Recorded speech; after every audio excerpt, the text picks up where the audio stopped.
चलें जी, last time हम लोगों ने एलिमेंटर को थोड़ा सा देखा था। हम लोगों ने देखा था कि इंस्टॉल हम लोगों ने कैसे करना है, और प्लस हम लोगों ने ये भी देखा था कि एंड्रॉयड में, सॉरी, एलिमेंटर के अंदर जो बिल्ट इन हमारे ऑलरेडी पहले से पेजेस पड़े हैं वो किस तरीके से हम लोग इस्तेमाल कर सकते हैं, उसके बारे में हम लोगों ने देखा था।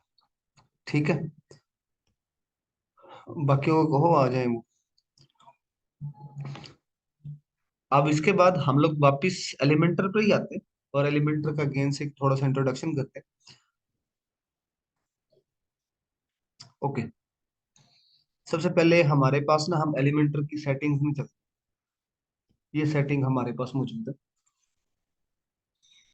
अब ये देखें यहाँ से सबसे पहले जनरल है। हमने पोस्ट की टाइप, मतलब एलिमेंटर कहाँ कहाँ यूज, तो पोस्ट पर, पेजेस पर। अगर आप सिर्फ पोस्ट को खत्म कर देंगे तो जस्ट पेजेस पर यूज हो जाएगा हमारे पास। ठीक है, डिसेबल टू डिफिकल्ट कलर्स, उनको अगर आपने डिसेबल करना है, डिफॉल्ट कलर्स। ठीक है, तो वो डिफॉल्ट कलर्स जो ऑलरेडी आपकी थीम के मौजूद है वो डिसेबल हो जाएंगे, वरना ये रहेंगे हमारे पास। इसी तरीके से हमारे पास ये मुख्तलिफ सेटिंग्स मौजूद हैं। सेम इसी तरह इंटीग्रेशंस है, कुछ एपीआई कीज वगैरह यूज करके हम लोग इसमें जैसे यहाँ पे लिखा, Google map embed the API is a free services to get allowed to the embedding Google map in your site. मतलब गूगल मैप को अगर आप लोगों ने ऐड करना है तो उसके एपीआई के थ्रू यहाँ से ऐड किया जा सकता है। लाइक बिजनेस वगैरह की जो साइट बनती है उसके लिए हमारे पास ये होता है। इसी तरह सीएसएस हमारे पास जो प्रिंट मेथड मौजूद है, उसके लिए एक्सटर्नल फाइल या इंटरनल फाइल कौन सी यूज करनी है उसके लिए हम लोग इसको इस्तेमाल करते हैं। ठीक है, तो ये काफी सारी सेटिंग्स है, इनको आप लोग देख लेंगे, साथ उसको एक्सप्लेनेशन उसने दी हुई है। ये ऑलरेडी इसकी बिल्ट इन चीजें मौजूद है जो डिफॉल्ट में मौजूद है, लेकिन मैक्सिमम इसमें से हम यूज नहीं कर सकते क्योंकि हमारे पास प्रीमियम नहीं है।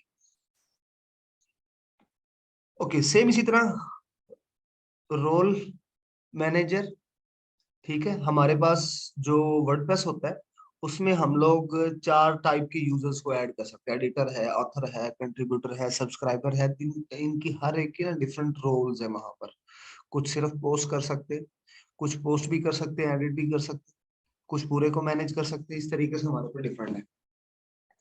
अब उसमें फिर हमने ये एक्सेसिबिलिटी देनी है, आया कि एडिटर इसको, एलिमेंटर को एक्सेस कर सकता है कि नहीं कर सकता। ऑथर एलिमेंटर को मतलब एक्सेस का मतलब उसको यूज कर सकता है कि नहीं कर सकता।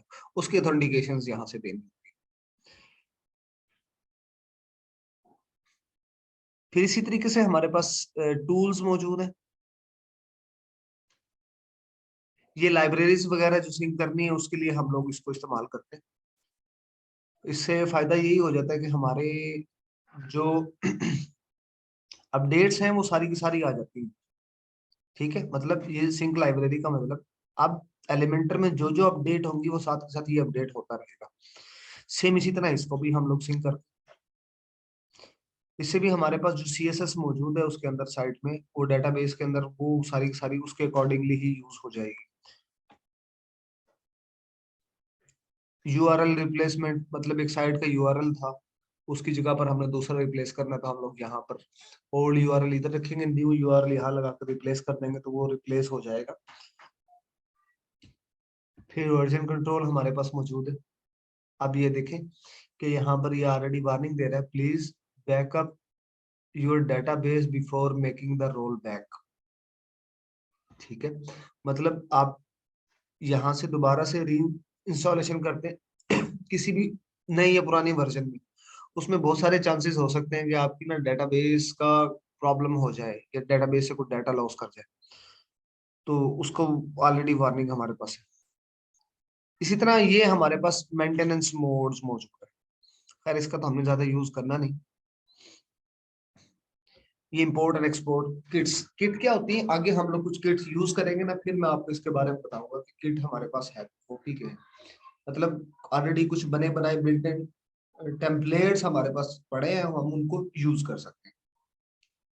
ठीक है, फिर गेटिंग स्टार्ट, ये इसमें हम लोग वो, इसका जो रजिस्ट्रेशन लास्ट टाइम हम लोगों ने की थी, ये वही हमारे पास इसमें होता है।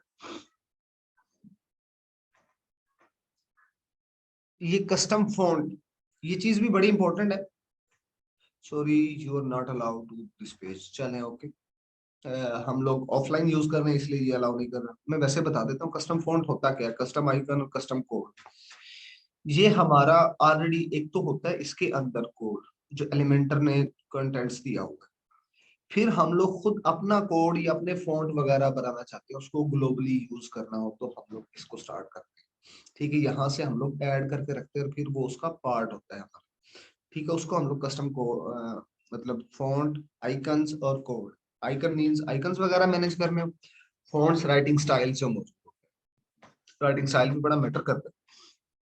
ओके, अब हम लोग वापस पेज पे आते हैं, वहां से जाकर थोड़ा सा और इंट्रोडक्शन देखते हैं। मैं एक ऐड न्यू नया पेज बना रहा हूँ।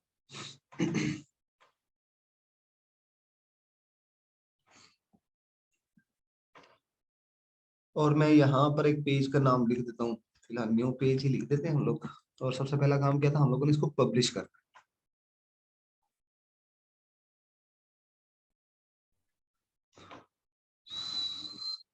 वो बंद कर दिया था उधर से, प्लगइन भी उड़ गया ना।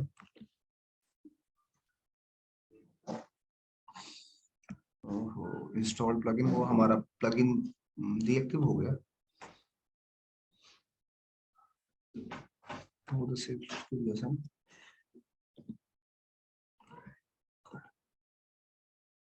अपडेट पे लगा के मैंने कहा ना, वापस डीएक्टिव चला गया। ओके, ये अपडेट की वजह से इशू था, वो मैं अपडेट कर रहा था, वापस मैंने पेज बंद कर दिया, तो उसकी वजह से वो इशू हो गया था। हम लोग ऐड ऑल पेजेस पर जाते हैं, जो हम लोगों ने पेज बनाया था उधर। ये अबाउट का पेज बनाया था। हम्म, इस पे आने जाएगा। ठीक है, आप लोग जैसे ही उसको पब्लिश कर लेंगे तो एडिट विद एलिमेंटर पे क्लिक करते हैं।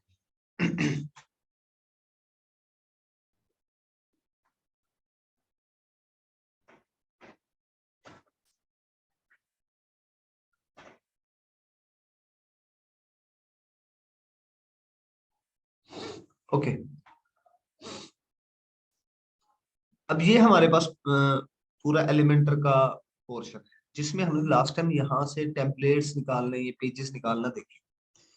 ठीक है, सेम इसी तरह इसके अंदर ब्लॉक्स भी मौजूद होते हैं। आप लोग ब्लॉक्स भी कुछ यूज कर सकते हैं, कुछ स्पेसिफिक, जस्ट एक सिंगल सेक्शन, वो भी यूज करना चाहे तो वो भी आप लोग यूज कर सकते हैं।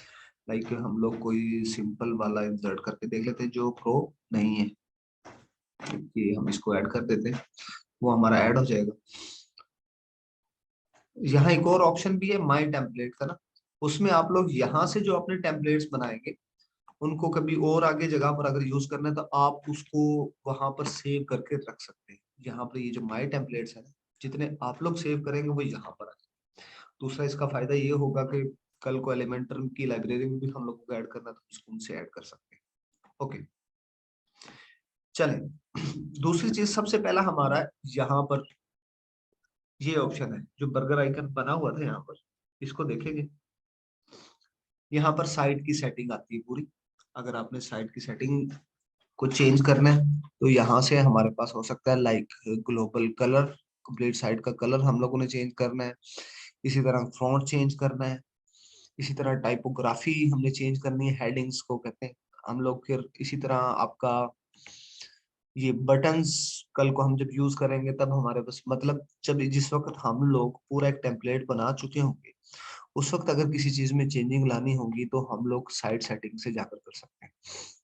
और ये ऑलरेडी सेट करके भी रख सकते हैं, जैसे हम लोग थोड़ा सा इसको यूज करना शुरू कर देंगे तो फिर हम इसकी सेटिंग करेंगे। ओके, फिर इसी तरह थीम बिल्डर्स, ये हमारे पास ये प्रीमियम का पोर्शन है। ये ऑलरेडी बने हुए काफी सारे टेम्पलेट्स चीजें पड़ी होती हैं, हेडर फुटर सिंगल पेज, काफी सारी चीजें बनी हुई है, लेकिन ये सारी की सारी उसके अंदर आती है, प्रीमियम के टूल के अंदर आती है।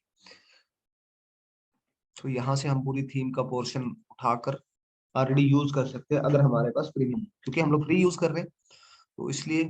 चलें, सारे इकट्ठा बैक हो गया, दोबारा जाना है।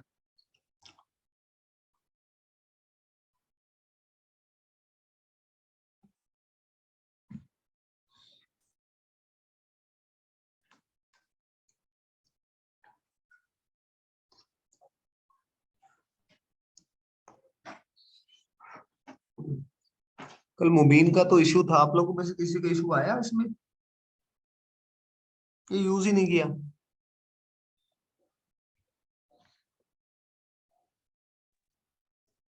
ओके, ये पेज का व्यू। चले ओके, बाद में करते हैं बात इसके बारे में। फिर नेक्स्ट यहाँ से सेटिंग पे, ठीक है। ये जो अबाउट अस लिखा हुआ ना, ये पेज का नेम लिखा हुआ है, हमने अबाउट अस अभी जो लिखा है, ठीक है। अच्छा, अब उसके बाद दूसरा हमारे पास ये अबाउट अस टाइटल लगा हुआ है। अगर मैं इसको क्या कर दूं, प्राइवेट कर दूं, और यहाँ से टाइटल को हाइड कर देते हैं हम लोग। इसका फायदा ये होता है, मैं वापिस इसको सॉरी प्राइवेट, चले प्राइवेट रहना है, तो बाद में इसके बारे में बात करते हैं। ये ऑप्शन जो है ना, बाजू का जब हम लोग पेज बनाते हैं तो पेज का नेम जो हम रखते हैं वो यहाँ पर रुका रहता है। इसको रिमूव करने के लिए हम लोग इसको ऑन कर देते हैं, ठीक है। दूसरा चीज ये स्टेटस, ये जो आप लोग पब्लिश करते हैं ना पोस्ट, ये वही चीजें मौजूद है। तो वो पब्लिश हो करना है, प्राइवेट रखना है। प्राइवेट मतलब स्पेसिफिक लोग, कोई यूजर नेम पासवर्ड्स की बेस पर जो आएगा उसको व्यू करवाना है, तो उसके लिए हम लोग इसको यूज करते हैं, ठीक है। ड्राफ्ट का मतलब कि अभी पब्लिश हुआ ही नहीं है, वो सिर्फ एडमिन पैनल के अंदर ही पड़ा रहेगा, जहां से एडमिन ने यूज करना होता है या एडिटिंग वगैरह कर रहा होता है साइट के पोर्शन में, तो वही ड्राफ्ट में मौजूद है। तो इस तरीके से ये हमारे पास है, तो मैं इसको ऑलरेडी पब्लिश कर देता हूँ दोबारा से। अच्छा, ये पेज का लेआउट है। लेआउट दो किस्म की तो पहले देख लेंगे, एक है कन्वेक्स और दूसरा फुल विड्थ है। हम लोगों ने रखना है फुल विड्थ। फुल विड्थ क्यों रखना है? अगर आप लोग फुल विड्थ नहीं करते तो बाज थीम की वजह से कुछ थीम्स के जो साइड बार्स मौजूद है, लाइक मैं ये साइड ओपन करता हूँ, अब ये जो साइड बार है, ये साइड बार जो लगे हुए, इसी तरह डिफरेंट विजेट्स वहां पर मौजूद होते हैं। तो बाज विजेट्स की वजह से वो पूरे विड्थ पर नहीं आता, तो इसलिए हम लोग कोशिश करते हैं कि उसको full width with Elementor full width रखें, ताकि वो पूरे पेज पर आ जाए हमारे पास, ठीक है। और अगर थीम कर दिया तो फिर उसमें भी थोड़ा सा साइड से जगह बच जाती है, तो इसलिए फुल विड्थ मतलब एग्जैक्टली कॉर्नर से टच हमारे पास। अच्छा ऑप्शन यही है जो हम लोग यूज कर सकते हैं। अगर अबाउट अस जो लिखा हो इसका नेम चेंज करना है, तो यहाँ से ये भी चेंज कर सकते हैं, ठीक है। फिर हमारी आती है नेविगेशन। ये बड़ी काम आएगी हमारे पास जब हम सेक्शंस बनाएंगे ना, यहाँ पर सेक्शंस आते रहे, तो उसके थ्रू हम जल्दी से नेविगेट कर सकते हैं। लाइक मैं यहाँ पर एक और सेक्शन बनाऊँ ना, लाइक मैंने ये बनाया, तो ये देखिए ये सेक्शन आ गया। उसने बताया यहाँ पर इतने कॉलम्स मौजूद है, ऊपर वाले में कितने कॉलम है, किस कॉलम के अंदर क्या डाटा मौजूद है। तो इस तरीके से इसकी नेविगेशन की वजह से हम आसानी से नेविगेट कर सकते हैं पूरे पोर्शंस के अंदर। ओके, नेक्स्ट है हमारी हिस्ट्री। हिस्ट्री, ये जो आप लोग इस वक्त करंटली काम कर रहे होते हैं, ये सारा का सारा यहाँ पर आया हुआ है। तो किसी को भी अब एडिट कर सकते हो, किसी को भी रिस्टोर कर सकते हो। लाइक पेज स्टेटस था ना, और बल्कि पेज टाइटल हमने हाइड किया था, मैं इसको रिस्टोर कर देता हूँ, वो आ गया होगा ऊपर, ये देखो वो अबाउट अस आ गई, ठीक है। तो पेज हिस्ट्री से कोई काम आपने जो कर लिया और उसके बाद दोबारा उसको खत्म करना चाहते हैं, तो हम लोग इस तरीके से कर सकते हैं, ठीक है। रिवीजन में उसमें हमें पता लग जाता है कि किस किस चीज को हमने कौन कौन सी चीजें तो बार बार बार यूज की और कितनी बार यूज की, इसका हमें सारा स्टेटस मिल जाता है। अच्छा, उसके बाद है ये चीज, ये हमारे पास रिस्पॉन्सिवनेस में आती है मोड्स, क्योंकि जनरली हम लोग जिस पर काम करते हैं, एक तो लैपटॉप्स या पीसी स्क्रीन, हमारे पास डेस्कटॉप स्क्रीन आती है, दूसरी टेबलेट स्क्रीन आती है, तीसरी मोबाइल स्क्रीन आती है। जिस वक्त हम लोग एडजस्टमेंट करने जाएंगे तो उस वक्त हम लोगों को इन चीजों के बारे में भी देखना पड़ेगा। मतलब वो सिस्टम में जा रही है तो उसकी एडजस्टमेंट कैसी है, उसमें तो कोई और चीजें हमने चेंज नहीं करनी। और वो अगर टेबलेट में जा रही है तो उसका हमारे पास स्टाइल कैसा है, उसमें तो कोई चेंज नहीं करना। लाइक ये जो मौजूद है, मैं इसको सेंटर कर दूं, मुझे टेबलेट में सेंटर में अच्छा अच्छा नजर आ रहा है, मुझे क्या मतलब एक रिस्पॉन्सिवनेस इस तरह मौजूद है। अच्छा, लेकिन अब ये देखो, ये जो डेस्कटॉप में मौजूद है वही लेफ्ट साइड पर अलाइनमेंट है, लेकिन इसमें जो मौजूद है ना वो सेंटर पे है। इसका मतलब ये कि आप जिस मोड के लिए जो सेटिंग करेंगे ना, उस मोड के लिए वो सेटिंग वहीं पर ही सेव रहेगी, दूसरे की तरफ नहीं जाए। तो आप लोगों ने कोई भी चेंजिंग करनी हो, उस तरह से हम लोग इन मोड्स को चेंज करके उसकी वापस एलिमेंट्स की एडजस्टमेंट हम लोग कर सकते हैं, ठीक है। अच्छा, फिर दूसरी चीज ये है हमारे पास कि हम लोगों ने जब भी सेक्शन ऐड करना है, सेक्शन के ऑलरेडी यहाँ पर कॉलम्स मौजूद होते हैं। ठीक है, लाइक मैं सिंपल सा सेक्शन ऐड कर लेता हूँ जिसमें एक ही कॉलम हमारे पास अवेलेबल है, और भी जितने कॉलम बढ़ाना चाहे तो हम लोग बढ़ा सकते हैं। ठीक है, इस पे क्लिक करेंगे तो इसकी तमाम की तमाम सेटिंग चेंजिंग, मतलब स्टाइल शीट की जो जो चेंजिंग है, ये 3 पोर्शंस आ चुके होंगे। लेआउट्स मतलब लेआउट्स की एडजस्टमेंट चाहिए, मतलब कॉलम की कितने परसेंट विड्थ, विड्थ मतलब हमारी ये चौड़ाई जो मौजूद है वो कितने परसेंट चाहिए। लाइक मैं यहाँ पर इसको रिड्यूस कर दूंगा, मैं इसको कर देता हूँ। चले अभी दूसरा कॉलम ऐड करेंगे, फिर इसके बाद करते हैं। फिर ये अलाइनमेंट्स हमारे पास मौजूद है। इसी तरह ये स्टाइल शीट है। जब हम लोग इसको यूज करना शुरू करेंगे ना, फिर मैं इन चीजों के बारे में बताऊंगी कि बैक कलर क्या है, बॉर्डर कलर क्या है, टाइपोग्राफी हमारे पास किस तरीके से मौजूद है। सेम इसी तरह और कुछ एडवांसमेंट इसके अंदर मौजूद है। तो इन सारी चीजों को यूज करके हम अच्छा रिस्पॉन्सिव पेज बनाते हैं। ठीक है, इसी तरह अगर इसमें सेक्शन वगैरह और कॉलम ऐड करने हैं तो हम लोग यहाँ पर इसको डुप्लीकेट कर सकते हैं या ऐड न्यू कॉलम कर सकते हैं। जैसे नया कॉलम बनाया तो इसके अंदर 2 कॉलम्स होंगे। ठीक है, एक ये कॉलम है हमारे पास, एक ये कॉलम मौजूद है और एक ये कॉलम मौजूद है। फिर इसकी एक और चीज भी मौजूद है, हम इस तरीके से इसकी एडजस्टमेंट कर सकते हैं। ठीक है, नया कॉलम भी ऐड करना है तो नया कॉलम भी ऐड कर सकते हैं। आप राइट क्लिक करेंगे, ऐड न्यू कॉलम। ठीक है, जितने भी कंट्रोल्स आएंगे सारे कंट्रोल्स आएंगे इनके अंदर। ये जो हमारे पास ऑलरेडी कंट्रोल पड़े, लाइक मैंने इमेज को ड्रैग किया, अब जहां पर ड्रॉप करना वहां ऑलरेडी ब्लू एरिया हो जाएगा जैसे आपके सामने हो।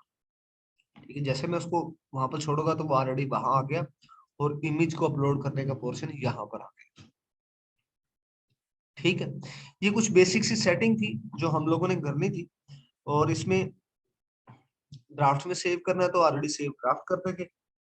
ठीक है, वरना अपडेट करेंगे तो वो ऑलरेडी हमारे पास पब्लिश हो जाएगा। सेव टू ड्राफ्ट का मतलब ये है कि आपने जो चेंजिंग की है वो अभी नजर ना आए, वो हमारे पास वहीं पर मौजूद है। ठीक है, तो ये हमारी कुछ चेंजिंग थी या थोड़ी सी सेटिंग थी एलिमेंटर की जो हम लोगों ने करनी थी। कल से हम लोग बकायदा इन कंट्रोल्स को यूज करके पेजेस को बनाना शुरू करेंगे, और उसके बाद हम लोग देखेंगे कि कुछ और कस्टम विजेट्स, क्योंकि ये पोर्शन खड़ा है प्रीमियम हमारा। ठीक है, लेकिन इनको भी हम लोगों ने यूज करना है तो ऑलरेडी और प्लगइन्स अवेलेबल है। उन प्लगइन्स के साथ हम लोग इन फीचर्स को भी यूज कर सकते हैं, उसको ऐड करते हैं, एलिमेंटर के साथ यूज हो जाएगा। तो फिर इस तरह के फीचर्स भी हमारे सामने आ जाएंगे और हम एक अच्छी रिस्पॉन्सिव सी साइट बना सकेंगे। फिर जैसे हमारा एलिमेंटर कंप्लीट हो जाएगा तो हम लोग फिर एक दो साइट्स बनवाएंगे, लाइक किसी ऑर्गेनाइजेशन की हो सकती है या ई कॉमर्स का स्टोर हो सकता है। उस तरह का आप लोगों से फिर बनवा के देखेंगे कि बनता है कि नहीं। ओके भाई।